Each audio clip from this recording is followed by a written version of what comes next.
Hi guys! Today I'm going to talk about complementary and supplementary angles, but before I do, I want to make sure you guys know these three common angles below, starting with the right angle. So this is a right angle. You can usually tell it's a right angle because there is a little square in the vertex indicating that it's 90 degrees. And I have a joke for you. What do you do if you're cold? Just stand in a corner. It's always 90 degrees. You guys can have that joke. I don't really like it anymore. It's not that funny. So that one's yours now, and I'm going to move on. This is a straight line. Straight line is 180 degrees. And right now there's a song out by a singer, Dua Lipa, and she says, did a full 180. Crazy. And what that means is that she just turned around to face the opposite direction, metaphorically, like in her life. Anyway, it doesn't matter. Okay, and if you go a whole 360 degrees, that is a circle. So now that we are familiar with these three common angles, we can start talking about complementary angles. Moving on to complementary angles. Complementary angles are angles that add up to 90 degrees. For example, 60 degrees plus 30 degrees add up to 90 degrees. And these angles are right next to each other, meaning they're adjacent. And you can see they make up a right angle.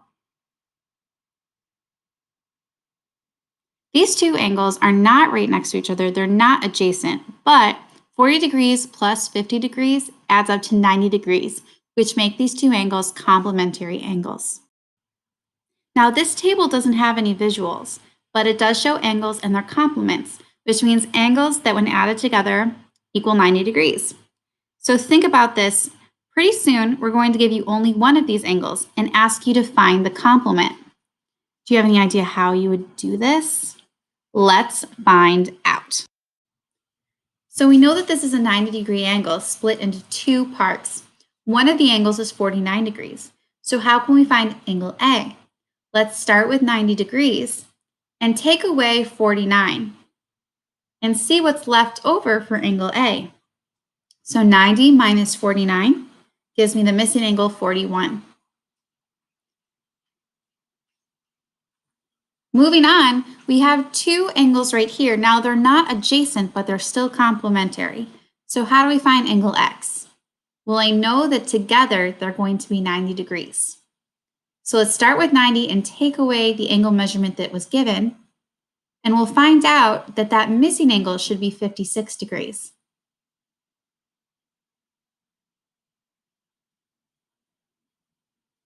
Now here's a table and it gives you an angle and asks you for the complement. So in each case, you're going to start with 90 and subtract the given angle. So I'm going to start with 90 and I'm going to subtract the given angle. And that is how you find the angle's complement. Perfect. The next example has another right angle. It's facing the opposite way, but I know it's 90 degrees because of the square in the vertex. So I start with 90 degrees, I take away the given angle, and I'm left with the measurement for angle A, which is 25 degrees. This example says angle A and angle B are complementary. If the measurement of angle B is 15 degrees, find the measurement of angle A. So the key here is they told us they're complementary. There's no visual, but I know they add up to 90 degrees. So 90 degrees minus 15 degrees gives me the missing angle of 75 degrees. All right, we're ready for a more challenging problem. Now, I know this is a right angle because it has that square in the vertex, but this is split into three parts. One of the angles is 39 degrees, and one of the angles is 22 degrees, and the other angle is unknown. So what I could do here is I could take the two known angles, which are 39 degrees and 22 degrees, and I could add them together. So 39 plus 22 gives me 61. And if the whole thing adds up to 90 degrees, all I have to do is 90 degrees, take away the 61 degrees that's already used up, and I get the missing angle of 29 degrees. Great. Now what you could do to check your answer is add all three of these angles together and see if they add up to 90 degrees, which they do. Moving on to supplementary angles, which are angles that add up to 180 degrees. My first example is 150 degrees plus 30 degrees. Now it's supplementary because they add up to 180 degrees. These angles are adjacent to each other, and you can tell they make up a straight line. Now my next example are angles that are not adjacent to each other, which means they're not next to each other. But if you look at their sum, 140 degrees plus 40 degrees adds up to 180 degrees. So these are also supplementary angles. Lastly, to the right, I have a table of 3 angle pairs that are supplementary because when added together, they equal 180 degrees. So, can we find missing supplementary angles knowing this information? Let's start with the first example where I'm giving a straight line, and I know straight lines are 180 degrees. Now, the given angle was 60 degrees. So to find angle A, I'm going to take 180 degrees and subtract that given angle. And I find that the missing angle is now 120 degrees.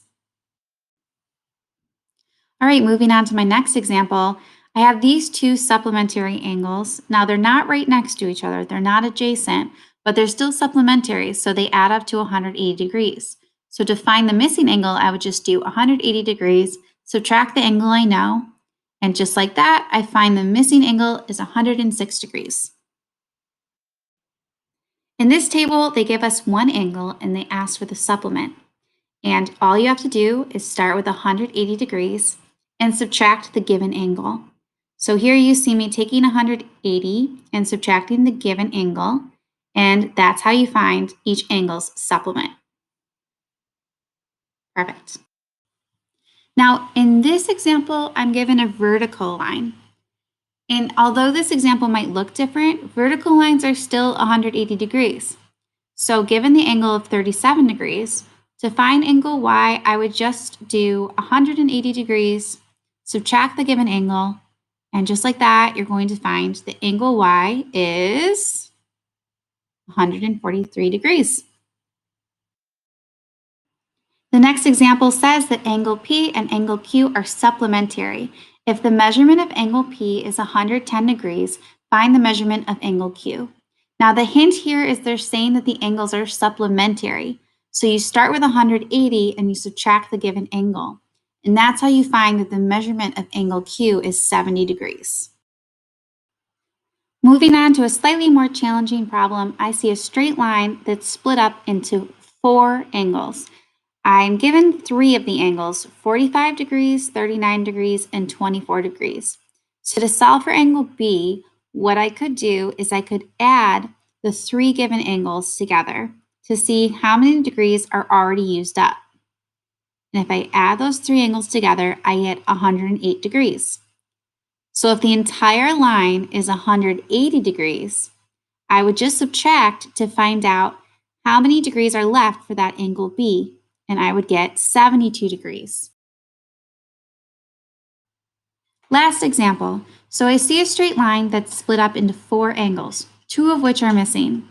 So first I'm going to notice that there's a little square here, which means the left-hand side of my diagram is 90 degrees. So I can use my knowledge of complementary angles to solve for angle N, knowing that those 2 angles on the left have to add up to 90.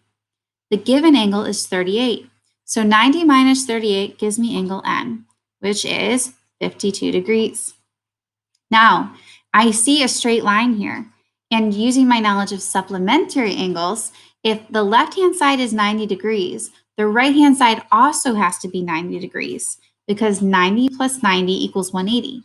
So now I can use that knowledge to solve for angle M, knowing that 43 degrees is complementary to angle M. So 90 minus 43 will give me angle M of 47 degrees. And now we are experts. Go ahead and try those practice problems and check them over with your answer key.